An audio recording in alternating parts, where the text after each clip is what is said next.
Hello, and thank you for tuning into Answers from the Lab, where we share Mayo Clinic knowledge and advancements on the state of testing and science from laboratory leaders and the people who are making it happen behind the scenes. I'm Dr. Bobbi Pritt, the chair of the Division of Clinical Microbiology in the Department of Laboratory Medicine and Pathology at Mayo Clinic in Rochester, Minnesota. With me today is Dr. Bill Morice, the chair of the Department of Laboratory Medicine and Pathology at Mayo Clinic and the president of Mayo Clinic Laboratories. This is our weekly discussion with Dr. Morice, in which we learn about updates in the field of laboratory medicine and pathology. Good morning, Bill. How are you today? I'm doing great. How are you? Good. Lots of things going on. And some things we haven't talked about for a while. So I thought it'd be nice to kind of update everyone on things like COVID and monkeypox. Yeah, that's true. I mean, there is, I think COVID got back in the news with the statement made by the president, I think on 60 Minutes about how the pandemic is over. And then there was, of course, some people are saying not quite so. So what is happening with COVID? Where are we? Yeah, so he did backtrack a little, as you mentioned, and he said, okay, it's not quite over, but it is true that it's not as bad as it was. So I checked the CDC data tracker, and for anyone listening, the CDC has a nice COVID data tracker that you can look at. It monitors cases, deaths, and hospitalizations, and all of them have downward trends. So for right now, it's looking good. Now, we don't know what's going to happen with this fall. And of course, then we have to worry about influenza as well. And I'm sure that will be the subject of a future podcast if there's going to be a so-called twindemic with flu and COVID. But yeah, for right now, COVID trends are going in the right direction. Yeah, and I think that it's been interesting just looking, if I'm understanding our own data well, it's like, unlike previous like Omicron, the surges in Delta where you had a surge and a trough, we've just kind of had a low level. It's been kind of steadily dropping, lower levels, not this precipitous drop. So it's not gone, but it's trending in the right direction. And again, it's like, I think the balance that we're trying to strike is to tell people that, yes, it does look like it's improving. But the concern is we can't just let our guard down completely because we don't know exactly how this is going to play out in the fall. And so, because it's not like it's been eradicated either, right? Yeah, I think that's a great message, Bill. I have a similar message that I give people, and people will ask me sometimes, do you still mask? I do still mask when I'm in crowded areas with other people. And so, like you said, don't let your guard down, especially this fall and winter. Well, I guess it's fall already, isn't it? Yeah. As we start going into the respiratory virus season, we need to just have that in mind. But you're right, there's no big spikes with a big peak and a downward trend. It's just a nice, steady downward motion we're seeing. Yep. And we'll probably see, and we will see some increase in cases in COVID. It's just how severely, how big of an increase will we see and how sick will people get with it? We don't know. That if we're using how the current state is and what we know, it appears that even if there is an increase in cases, that we're in a much better spot in terms of people getting seriously ill. So that's, I think, what people could, but that doesn't mean we can just let our guard down. I've been traveling a lot the last few weeks, and I still mask, and the airplane I put a mask on, it was just made me feel a little better. Not that airplanes are unsafe, but in crowded areas, I still did. So, because I got sick when I traveled a lot before COVID. So it's just something to think about. And the parts of the country and parts of the globe, I should say, are still different.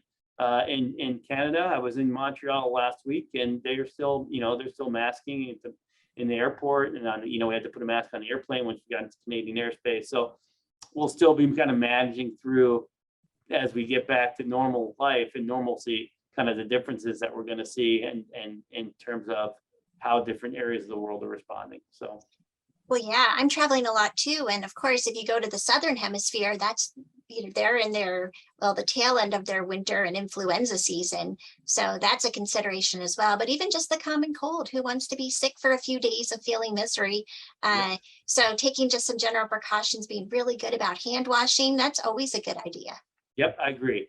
The other thing is that is that we have to think about also just going forward, some of the things we did in COVID. I think a lot of people used to show up to work when they didn't feel well because they felt like they needed to, and there really weren't a lot of tools to work remotely. Now there's a lot more remote work.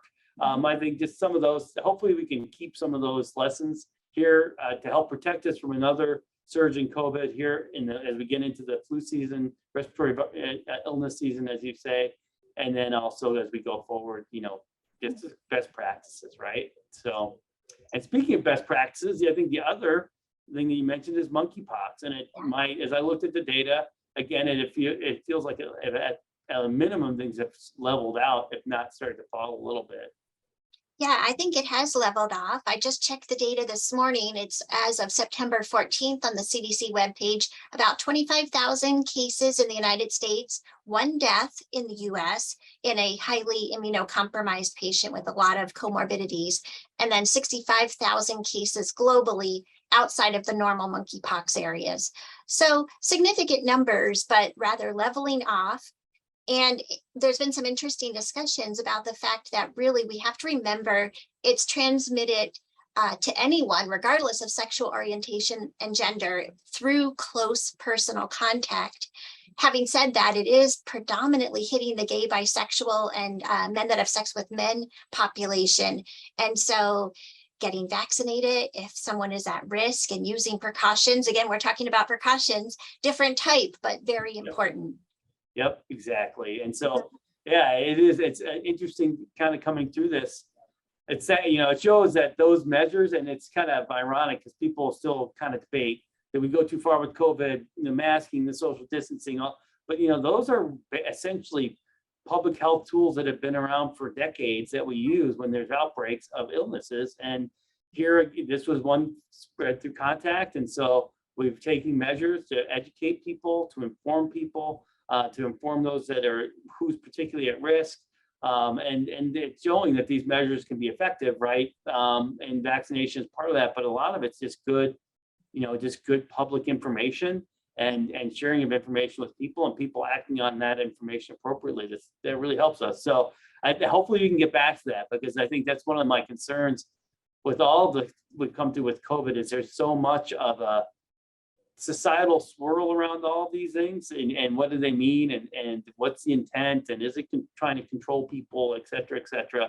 It's just to get back to the basics, that this is just about trying to, as a medical community, trying to keep our communities that we live in and interact with as safe as possible from infectious diseases. That's the purpose of the CDC. It's the purpose of us in healthcare. So getting back to that's important, and it is important, and that's just like we've seen now with the increase in polio cases, that if we start to drift from some of those just kind of basic tenets of how we keep ourselves safe, it's going to be bad for all of us, right?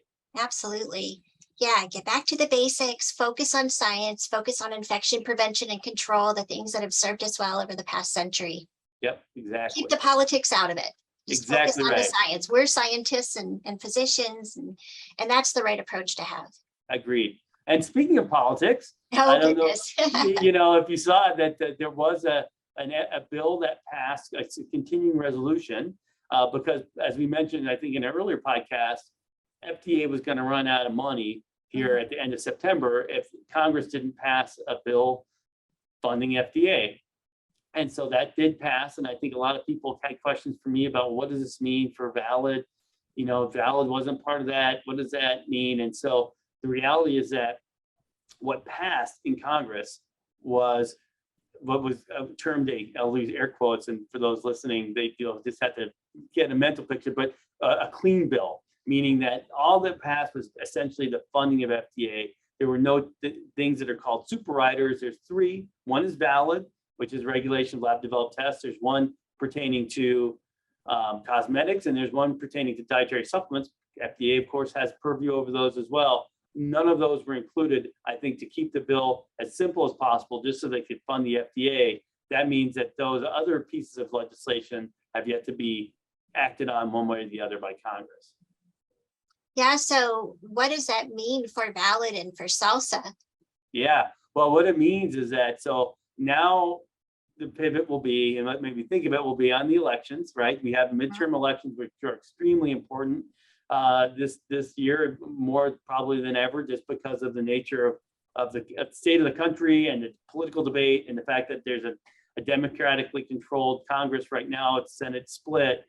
So that's where all the focus will be. As they get through that, then they'll come back and they'll be in, quote, the lame duck session, meaning the people seats will not have transitioned, but things are being debated. And that's when there'll be an omnibus, so kind of a big end of year package that gets passed by Congress.